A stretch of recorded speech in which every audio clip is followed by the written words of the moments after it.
Во студиото на Здраво Македонија, по 9 часот, се дружиме со професор доктор Владимир Трајковски, председател на Македонското научно здружение за аутизам, Валентина Димовска од СОС Детско село и фитнес тренерот Дејан Пауновски. Останете со нас до 11 часот. Продолжуваме со нашите гости во студиото, како што видовте во најавата, повторно спојуваме најразлични професии на една трпеза, кои што секако имаат многу што да ни кажат. Убави јубилеи се прославува, убави настани кои што не очекуваат, а секако и кога станува збор за здравјето и за она да изгледаме убаво за животниот стил, има многу што да кажат нашите гости заеднички. Во овој дел од денот, по 9 часот, ваши домакинки и на нашите гости ќе бидеме јас и колешката Цеце. Добро утро и за тебе. Добро утро, Вирче. Официјално многу убава најава даде. Не знам дали имам што да додадам, освен дека се надевам дека ќе имаме навистина доволно време да споделиме се што имаме со нашите денешни гости. Ќе се потрудиме да бидеме конкретни и да бидеме доста едукативни, забавни и интересни за да останете се разбира на канал 5. Да ги представиме Вирче уште еднаш гости. Така е, да посакаме добро утро. Веднаш до мене е професор доктор Владимир Трајковски, кој што е редовен професор на УКИМ, но и председател на Македонското научно здружение за аутизам. Повод за денешното гостување е јубилеот 25 кој што го прославите, но и други некои работи кои што ќе најавиме. Добро утро. Добро утро до вас, до сите во студиото, секако до вашите почитувани гледачи. Мило ми е што ме поканивте во оваа ваша утринска емисија, која што е доста популарна. И на почетокот јас би сакал вас да ви подарам како моја поранешна студентка еден пријачник, подршка на социјалните вештини и позитивно родителство, кој што е во издание на Македонското научно здружение за аутизам. Да, ние сме се виделе што се вели одамна. Да. Да, ви благодарам секако. Веднаш до вас ние Валентина Димовска, која што ни доаѓа од СОС Детското село. Ќе најавиме исто убави работи со вас. Добро утро и добро дојдовте. Добро утро на вас, добро утро на гостите и на сите гледачи кои денес не пратат. Така, и веднаш до вас ни е нашиот Дејан Пауновски, фитнес тренер, кој што навистина во изминатите повеќе од 15 години веќе е познат фитнес тренер, едукатор, на некој начин ги менуваш животите на луѓето, доста си популарен и еве по прв пат во Здраво Македонија се радуваме што денеска си тука да споделиме убави информации. Фала ти за убавата најава. Добро утро на сите, на оваа убава екипа. Добро утро на сите што не гледаат. Се надам има голем број. И се надам дека ќе имаме добар момент. После 15 години сум во канал 5, дефинитивно оддавна не сум бил. Да, драго ми. Се последен пат.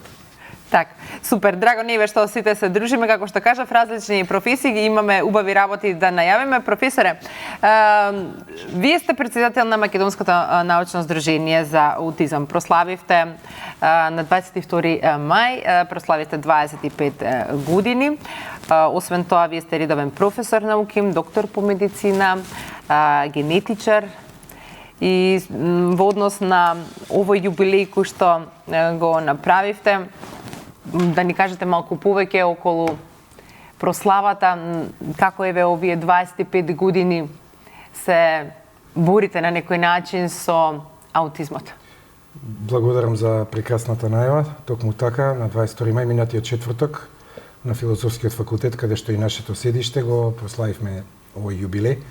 Немаме обичај да славиме родендени, ова прв пат на 25 години, значи четврт век, еден макотрпен од борба со цели харибди, што велат, во општеството на секое ниво. Значи и со родители на невротипични деца кои што треба да ги прифатат, да ги навикнеме, да ги едуцираат сопствените деца, да ги прифатат децата кои што се поинакви од нив, со аутистичен спектар, понатаму борба со системот, борба со менување на авторитетите од лева, десна опција и така натаму, подигнување на свеста и тоа мислам дека и одамна веќе и го завршивме.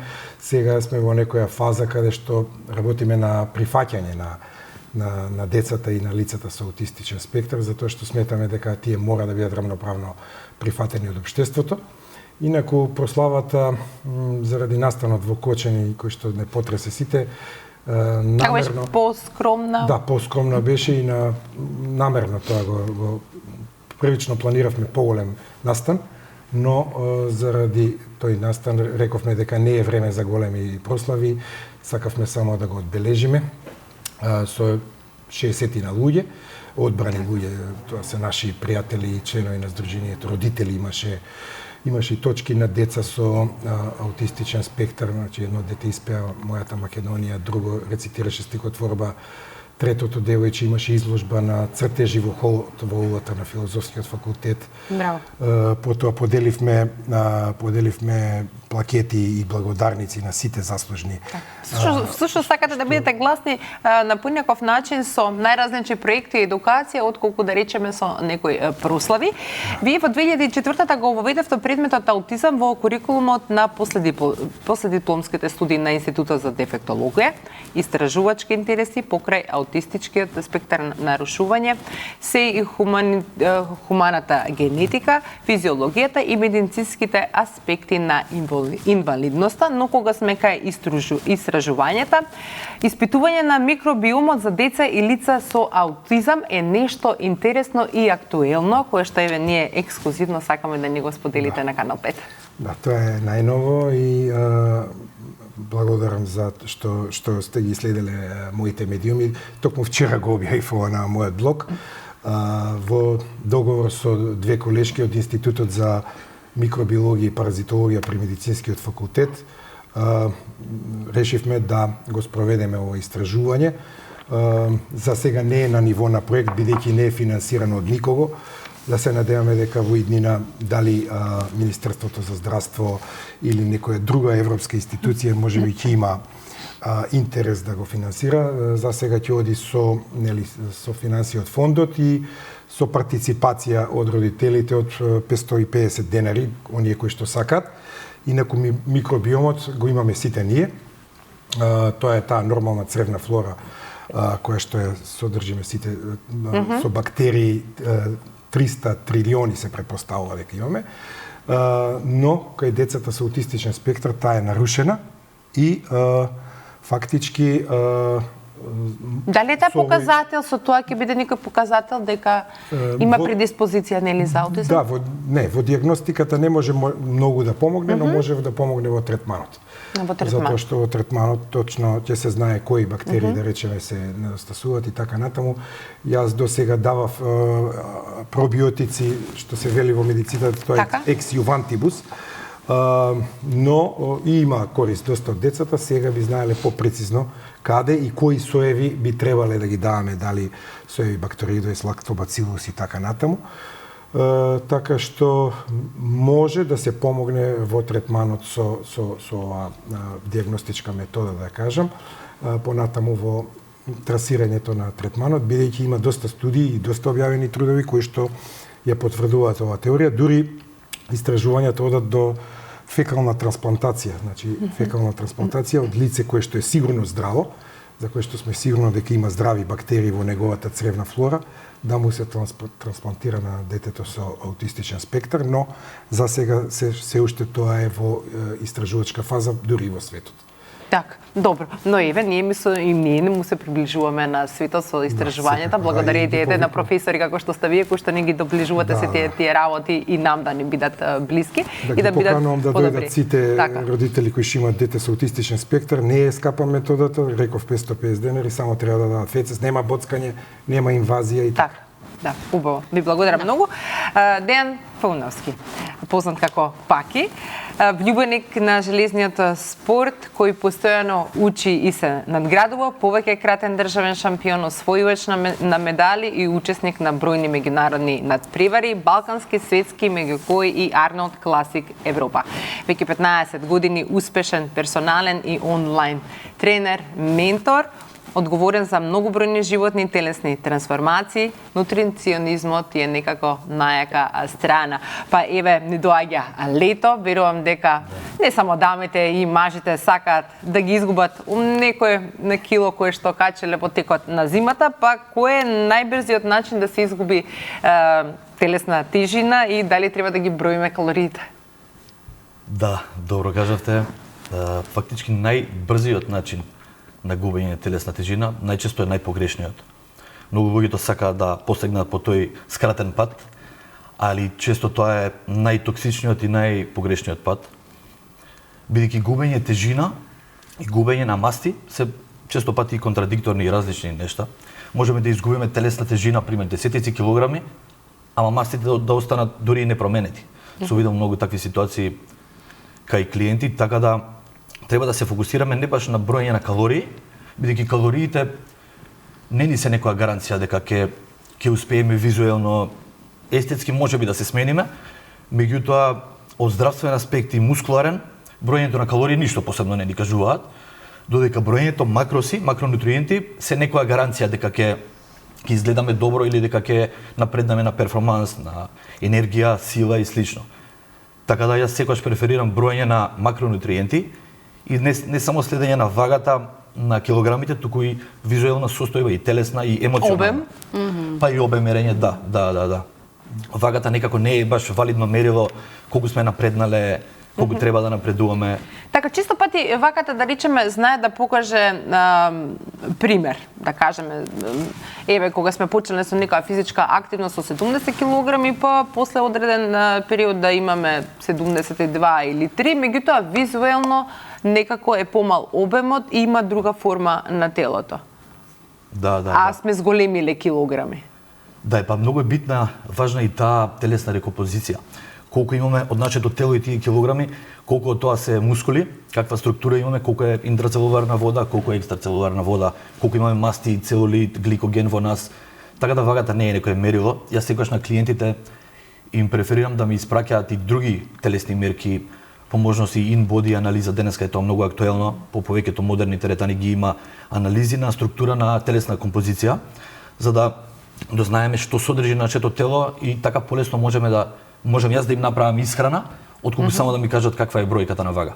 Така, значи тоа би вклучувало колку е мускулната маса, колку вода има телото, масти колку има. Да. Ако сме кај првото прашање како може најбрзо да се изгуби, фактички мора секогаш да се запрашаме колку време сме граделе таа дебелина и гојазност. Па од тука прилика толку време ни треба и за да изгубиме? Па не мора да е толку исто време, можеби 10 години, 15 сме живееле во некоја голема гојазност и не можеме да очекуваме нереално и физички и ментално да се издржи за 5 недели да ги снема тие десетици. Тоа е сериозна инвестиција. Да. Така да секогаш треба да сме реални сами со себе од кај сме почнале, колку време сме ја сумирале таа маса, квантитетна маса, за да направиме некој план како би требало да се движи, колку време би требало таа диета да трае. Диета би ја рекол повеќе начин на исхрана и на живот. И на живот, така е, да. Да, бидејќи со брзање на такво шорткат слабење, најчесто се доживува и оној јојо ефект. И најчесто се враќаат килограмите дури и двојно. И повеќе, да. Да, така да и создава доста трауми психолошки, создава доста аверзија кон истиот тип на исхрана кој што бил рестриктивен и тежок. Затоа секогаш преферирам тип на исхрана кој што е прилагодлив и добар, благ, за да се одржи на долг рок.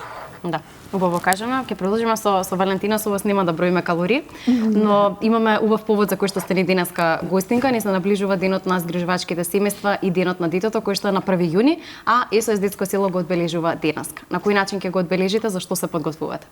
Да, денес ние ќе имаме еден голем настан, веќе го подготвуваме некое време. За крчка веќе, 9:23. Да, и повод за овој настан ние пред се денот на згрижувачите, националниот ден на згрижувачите во нашата држава, денот на детето, кој е меѓународен ден. Меѓутоа имаме и многу други работи заради кои сакаме да овој ден го направиме на тој начин да ни биде посвечен. Именно денес сакаме да ги отвориме и свечено работните простори на Центарот за поддршка на згрижувачки семејства, кои ги реновиравме и адаптиравме во... Честитки. Благодарам. И исто така сакаме да промовираме една нова услуга, која е нешто ново што го воведуваме во нашата работа со згрижувачките семејства, пред се со децата во згрижувачките семејства, а тоа е Центарот за психолошко советување, специјално образование и рехабилитација. Да, го споменавте Центарот за поддршка на згрижувачки семејства. Па прашањето ми е како СОС Детско село ги поддржува згрижувачките семејства? СОС Детско село веќе има долгогодишна традиција во поддршка на згрижувачките семејства, а во декември 2021 година и добивме едно, да речем на некој начин, и признание од страна на државата за нашата работа и можност да нашето искуство долгогодишно го прошириме и работиме на промовирање на мрежата на згрижувачи, создавање на еден ресурс во државата кој што ќе може да одговори на потребите на децата кои што се без родител и родителска грижа.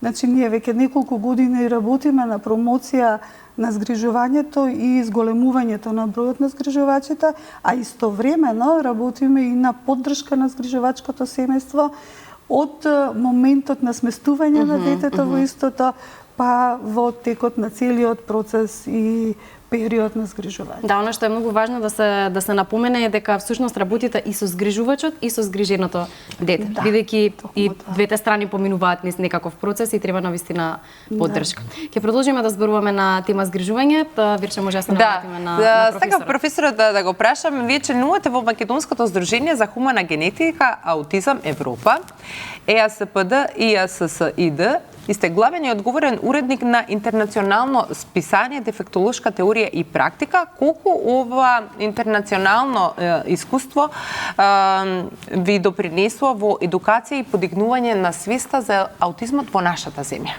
Да, само мала корекција ќе направам. БЕФ на Дефектолошка теорија и практика, тоа е моето прво списание кое што го уредов со издавач Филозофски факултет и Институтот за дефектологија, како што порано се нарекувавме, сега специјална едукација и рехабилитација.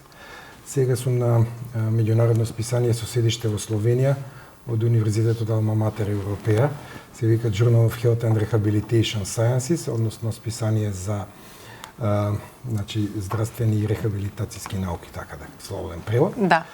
Секако дека сите тие членства што ги напоменавте во многу ми помагаат за она интерконекција со меѓународни професори кои што се еминентни во областа на аутизмологијата и од таму сум прибирал и собирам се уште искуства како би требало работите и нештата да течат во Македонија.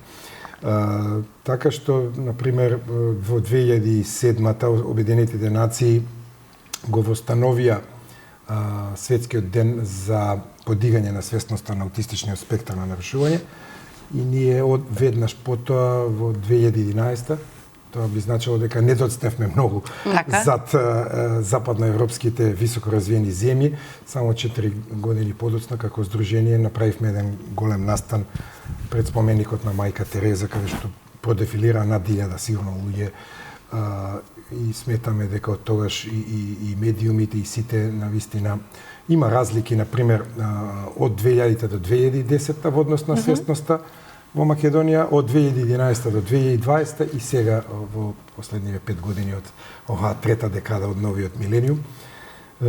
Сметате дека треба повеќе да се зборува во медиумите, да се прави едукација во смисла со најразлични работилници, каде што ќе осознаваат граѓаните и сите оние семејства кои што имаат проблем со аутизмот и нивните деца. Да, како што и споменавте вие, јас медиумите играат круцијална улога и јас сум доста благодарен на вас и на други медиуми. Канал 5 секогаш јас ги следам нашите активности. Исто така, може би е позначено она што го потенциравте вие, тоа е едукацијата. Едукацијата и таа едукација, например, треба да оди и на ниво и на доктори по медицина. Бидејќи докторите по медицина, студентите на медицинскиот факултет слабо го изучуваат овој проблем. И јас кога сум бил студент, ништо не ми било кажано на студиите. Јас дури подоцна со пријавување на докторатот во 1999 година почнав да се занимавам со оваа проблематика. Потребни се многу едукации, многу работилници. Ние веќе ги правиме тие во здруженијето преку разни проекти, каде што се обидуваме да го пренесеме нашето знаење на поширока популација. Еве ќе напоменам еден пример. Нашиот последен проект, тој Erasmus Plus проект се однесува на едукација на наставниците и професорите по физичко образование и спорт, каде што ние имавме веќе на 3 март семинар во нашето седиште на Филозофскиот факултет. Беа присутни околу 40-50 наставници и професори од основните и средните училишта, главно од Скопје, но имаше и од некои други градови од Македонија, каде што им пренесовме, сега се веќе е подготвен прирачник кој што ќе оди онлайн за нив, преведен на македонски, само уште некои финеси, тој ќе биде слободно достапен на нашата веб страница. И најверојатно кон крајот на годината или почетокот на другата, во рамките на истиот тој проект, повторно ќе ги поканиме каде што ќе имаме дополнителна едукација за виртуелна реалност, бидејќи кај децата со аутизам помагат, ќе треба нели да набавиме такви уреди за научари. Сите ова ќе треба да им помогне на наставниците и на сите они други како да се однесуваат со децата кои што имаат аутизам при физичка активност и при следење на наставата. Да, особено при следење на наставата и особено ако детето често пати заради галама, бевме сега известени, што за мене беше фрапантно, дека во одредени училишта имало и по 6 оделенија на часот по физичко. Колку и да е голема салата, 6 не ги оделенија се премногу и навистина тоа не е во ред и не е коректно и во таква галама детето со аутистичен спектар често пати знае да влезе во ние го велиме предизвикувачко однесување, па да биде автоагресивно или да биде понекогаш агресивно кон некое друго дете и да знаат како да постапат со него, дека треба веднаш да го отстранат од тој дел, да одиде во некој мирен дел, сензорен шатор на пример и така. Има методи кои што секако ние им ги пренесуваме на наставниците и тие беа доста задоволни. Така. Не, одлично, бидејќи како што рековте мора да се работи на едукацијата, затоа што доколку во одделението постои деца со аутизам и како што не треба да бидат постојат, инклузивноста не е веќе вклучена во образованието и се на некој начин самите го предизвикуваат детето да дојде во таква некоја состојба каде што па и другите дечиња ќе гледат и тука се ствара една нелагодност за сите и така да одлично ќе биде за сите овие работилници, верувам дека ќе вродат со плод. Дејан, дали фастингот е популарен доста? Не само кај нас и во светот, доста по социјалните мрежи следиме, најразлични, да речеме, бројки во однос на фастингот се појавуваат 12 часа, 14 часа, 16, па дури некои на 24 преминуваат. Колку фастингот е ефективен за градење на телото и за слабење? Па како што кажавте, да, фастингот е доста популарен, особено последниве 10 години. Луѓето ја користат како некоја алатка, инструмент за да дојдат до некое посакувано тело или избројана, замислена бројка на вага, али за жал ефективност, популарноста е огромна и примената во фитнесот, меѓутоа ефективноста е премала, речиси и никаква. Заради тоа што фастингот има сосема друга примена и намена во некои религиски цели, меѓутоа во фитнесот може да направи повеќе штета отколку ефект. Претежно луѓето прават фастинг, фастаат, кажано, за да доживеат некоја аутофагија или за да ослабат. Меѓутоа се додека не се избројат и менаџираат сите тие макроси и калории во тој прозорец од јадење или нејадење, нема како да се случи дефицит ни па слабење. Нема како да се ослободат мастите од телото. Затоа викам дека не е гаранција исклучиво оние луѓе кои што ги бројат тие калории и макроси за време на тој прозорец од јадење, да, ќе имаат ефект, меѓутоа не ради фастингот, туку ради дефицитот. Аутофагија можеме да постигнеме многу лесно на други начини, поефективно преку вежбање, преку било каков тип на исхрана со дефицит, со суплементација, со добро опоравување на телото, така да не е некоја загарантирана алатка, али е доста популарно и гледаме како што кажавте некои цифри 20 кг минус со фастинг, 15. Тоа се случува поради дефицитот на храна, не поради фастингот. Од здравствен аспект е окей фастингот, меѓутоа од визуелен аспект и од мускуларен нема да има прогрес, напротив ќе има штета. Може ли да објасниме што е фастинг за тие што не знаат? Да, фастинг е претежно нејадење неколку сати, одреден временски период со лимитирање на храна, само вода и суплементација може да се внесе, всушност никаква калориска вредност не треба да внесеме. Добро. Добрата страна е што и се јаде фактички 4 или 5 часа. Има различни типови на фастинг, има некои фастинг по 16 часа, некои по 30, по 3 дена, како што кажавте. Тоа е во екстрема. Да. Да, меѓутоа има тука и здравствени проблеми заради тоа што ако не јадеме 16-18 часа и сакаме да внесеме 2000 калории, тие 2000 треба да ги вметнеме во 3 часа. Дигестивно тоа е многу голем проблем и метаболички тешко се процесира, ќе имаме надоеност и може да создадеме многу интолеранција на храна поради гушење на дигестивен систем. Затоа велам поише штета има повеќе отколку ефект. Добрата страна е што при фастинг, при нејадење се активира и ослободува хормонот на раст, што е добрата страна. Лошата страна, најважна, затоа не го препорачувам, е тоа што се ослободува и кортизол и адреналните жлезди работат многу и луѓе што се хиперсензитивни на кортизол и адреналин буквално си отвараат проблем. Имаат поголема нервоза, несоница, стрес. Телото го доживува тоа како го регистрира како стрес, нервниот систем пати со цел да се ослабе некој килограм. И кога ќе ставиме на вага, не се исплати. Не се исплати толку. Има многу поефективни методи кои што се издржливи на многу долг рок. Тоа не би можел да го, за мене лично не е, воопшто сум го пробал. Значи не го препорачуваш на твоите клиенти? Не го препорачувам, да. Особено оние луѓе кои што немаат направена хормонална и крвна слика, кои што не знаат какви им се параметрите, на своја рака да прават фастинг бидејќи прочитале на Facebook за фастинг, е малку опасно, не е баш така играчка. Фактички многу диети се опасни, а се актуелни и популарни, за жал. Да, секој треба индивидуално да му се пристапи. Да, не е за сите. И па кога смеете кога ги спомнуваме она што е здраво, дали здравите намирници треба да ги лимитираме во однос на тоа колку ги конзумираме или пак тие може да се внесат во поголеми количини? Да, тоа е многу често прашање и актуелна тема. Многу луѓе мислат дека здравата храна може да се јаде неограничено, и дека ако е здраво тоа е здраво и можеме да јадеме колку сакаме. Има голема разлика помеѓу здраво и диетално. Многу типови на храни се здрави, меѓутоа се екстремно калорични и не се баш за диета, односно може да се внесат у мали количини. Исто така и обратно. Колку, што беше прашањето, извини? Во однос на треба ли да ги лимитираме, да, здравите намирници? Ако е целта слабење, не постои доволно здрава храна што ќе не ослабе ако е со 5000 калориска бројка дневно. Ама имате многу шекери, например, 1 кило јагоди не може да изедеме. Тие се здрави, ама треба да се ограничи месот. Пример, банана, кихирики, индиски ореви се одлични од здравствен аспект и од дигестивен, меѓутоа ако се внесат до големи количини, нема опција како да ги потрошиме.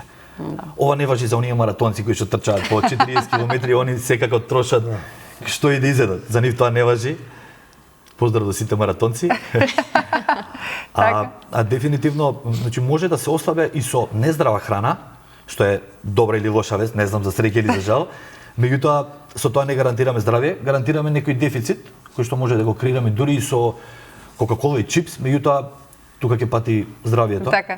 Постои ли тогаш некоја магична диета која што не е толку рестриктивна и нема броење на калории, а може да не доведе може да не доведе до посакуваниот резултат? Ако е да знаете, кажете ми јас може, да. Верувам дека тоа постојано го прашуваат. Да, дали можам се да јадам, а да ослабам, тоа е многу често прашање. Веројатно може, или пак ако се внимава има баланс. Па да, ако изброиме, ако изменаџираме калории, може. Меѓутоа, многу е важно да гледаме од здравствен аспект на долг рок тоа како ќе биде. Секој тип на исхрана е некако лимитирана. Ете, фастингот е лимитиран временски. Кето диетата е лимитирана со изфрлање на еден макронутриент, јаглехидратите, со цел да се постигне одреден ефект. Веганството е лимитирано или со животински, дали е веганство или вегетаријанство, лимитирано со млечни и животински производи, се е лимитирано. За жал не можеме да внесеме секој ден неограничено наша омилена храна и да очекуваме резултати. Но може да си направиме распоред. Може да си направиме распоред и може да си приуштуваме често пати задоволство. Не е така се црно дека мора цел живот само стеки ориз да јадеме. Да. Пилешко и ориз. Има баланс доколку се тренира редовно, доколку се опорауваме на дневна, односно ноќна база, доколку спиеме, можеме да внесеме многу наши омилени храни, доколку имаме потрошувачка, излезна калориска потрошувачка, доколку не трошиме, менито се намалува и калориската вредност мора да се намали, за жал. Затоа секогаш препорачувам да се јаде многу, не многу, доволно да се јаде, ама и да се троши многу, наспроти она штетна диета е со премногу гладување, а со неактивност. Так. Тука буквално ни се активираат лошите хормони, не само што ќе изгледаме полошо, туку ќе се осеќаме многу полошо. Расположението ќе падне, ќе ни се создадат трауми на не си тема правиме диета, добро, да. и аверзија. Така. А И дали од храна, постои а не треба. лимит? Мора да постои лимит. Мора. Ние На се- се треба. За се треба лимит и осет. Ние сме многу научени да си приуштуваме задоволство и допамин секојдневно. Допамин и кога некој ќе ни скрати исхрана, некој омилен продукт, не фаќа паника и мораме бидејќи едно е да го најадеме, нахраниме желудникот и здравието, друго е Очите и умот. друго е се. психата и нашите очи да ги нахраниме, тие се две различни работи, а често ги храниме очите и Да, задоволството. повеќе него ли од она кое што му е И потребно навиките на не се телото. лоши, Да, Валентина, ајте, спомнате се со Цеце во однос на сите она кое што ќе се случува, но можеме ли да се направи некоја разлика помеѓу згрижувач и посвојувач? Да, апсолутно огромна е разликата меѓу згрижувач и посвојувач. Посвоителот во суштина со посвојувањето на детето станува негов родител. Фактички тоа е неговиот законски старател, родител и ја презема целата одговорност и улога што ја има и биолошкиот родител. Додека згрижувачот е лице кое што обезбедува секојдневна грижа и заштита на детето, меѓутоа детето под грижа има свој законски старател, си има можност да си комуницира и со своите биолошки родители, роднини, семејство по потекло, така да во суштина е многу различно. Голема е разликата. Огромна е Може ли да објасниме како се станува згрижувач и кој се може да биде згрижувач? Како се станува згрижувач е строго пропишано во нашите закони, Законот за социјална заштита и правилници стандарди што се за згрижувањето, каде што згрижувач може да биде секој полнолетен граѓанин во државата доколку ги задоволува одредени критериуми како што се добро психофизичко здравје, документи кои се потврдуваат од судската пракса, како што се За неосудуваност, неодземено родителско право, неодземена деловна способност. Значи, треба да се има минимум стамбени и материјални услови, да се биде државјанин на оваа држава, да има место на живење во државата. Значи, тоа се законски критериуми кои што мора да се исполнат.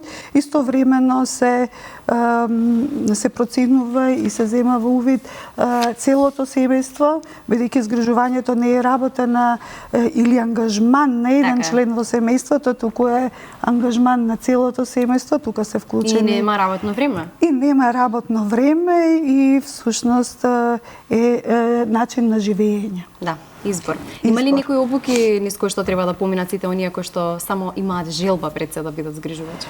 Да, има обуки, тоа се обуки за воведни обуки за згрижувањето и ние во ИСС детско село работиме според Прайд методологијата и во моментов, еве вчера започнавме во Велес една обука, пред некој ден во Кавадарци, од понеделник во Скопје. Значи континуирано работиме на создавање на што е можно поголем број на потенцијални згрижувачки семејства преку нивен вовед во овие едукации. Истовремено работиме и на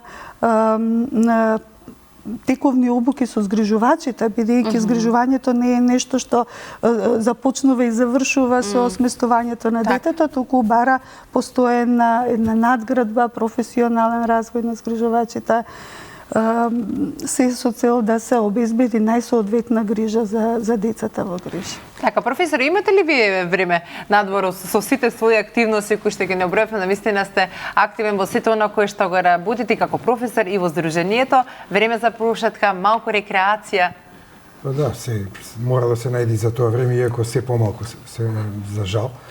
Но порано кога бев помлад, доста спортував, особено кошарка, баскет, популарниот, нели, фудбал, како помлад. Сега повеќе пешачам и возам велосипед. Добро, и тоа е одлична активност. Ја мислам пак ќе се сложиш ти. Како не сум. Велосипедот и пешачењето се одлични. Според мене е најдоброто кардио. кардио е- Дефинитивно, кој што не ти истрошува многу, меѓутоа има потрошувачка на калорија, доста ефективно. Апсолутно, Так. затоа и го практикувам. И тоа е прошетка некоја, вака сега во пролет, нели, парк или водно. Да, среќа имаме што еве блиско ни е планината. Тука ќе мора да направиме една кратка пауза. Ние ќе се освежиме со производите на стокомак од нашите пријатели и повторно ќе се вратиме во студио да секако продолжиме разговорот со нашите гости кои што ги имаме денеска.